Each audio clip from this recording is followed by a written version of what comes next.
Yo, I noticed that you traveled a lot, man. So what inspired you to want to travel the way you've been traveling lately, man? I mean, as you know, we from the East Coast. I'm from Newark, New Jersey. And when I grew up, when I was growing up, it was during the crack epidemic, right? And during the crack epidemic, it was like all we ever knew that we could be was drug dealers, cops, or sports stars, or celebrities, or comedians. And I was like, nah, there got to be another way. So I was Oh, like, yes. I went out looking for that other way, and I didn't find it. So I said, yo, I got to create my own way.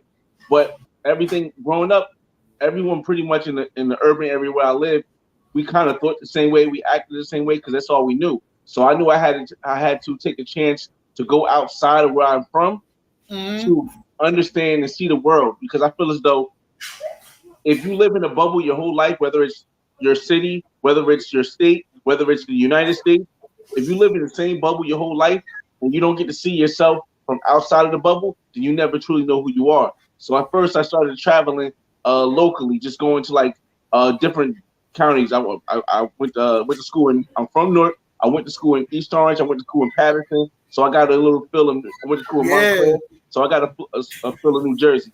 Then I started traveling outside of New Jersey. Went to Howard Homecoming. I went to Florida, BCR. I went to California for a family reunion, Vallejo. Um, and I was like, all right. When I got 24, I was like, it's time to take it up a notch. Let's go internationally. Started going places like the first I went to the DR. Then I went to um, uh, Canada. For Toronto for Caribana. Then I went to Okay, Jamaica. okay, okay. And, T dot. I mean, yeah, okay. and Yeah. every time I went somewhere, I Mm-hmm. brought back to the community, to my friends, to the people I knew, to people who I didn't know, that yo, there's something else out there. You know what I mean? And the reason why I was able to do it is because I always knew that everything in the future is going to be visual.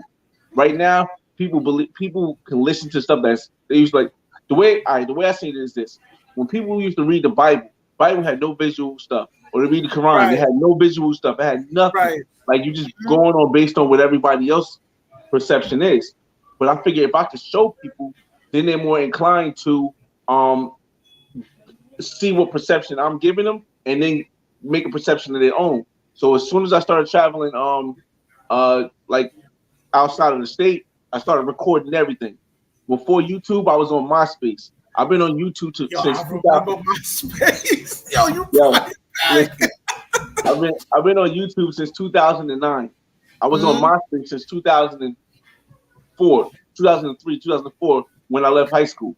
So this whole thing has been a process, and once I realized that, like the issue I had was this, and I got to tell you the issue because I want to tell you what made me really want to bring everything back to people from that didn't have any hope where I live. We have a lot of celebrities that was in East Orange and Newark at the time, and they would leave out, they would get big. We had like superstars, basketball players. They would leave out and they would come back and just give money out.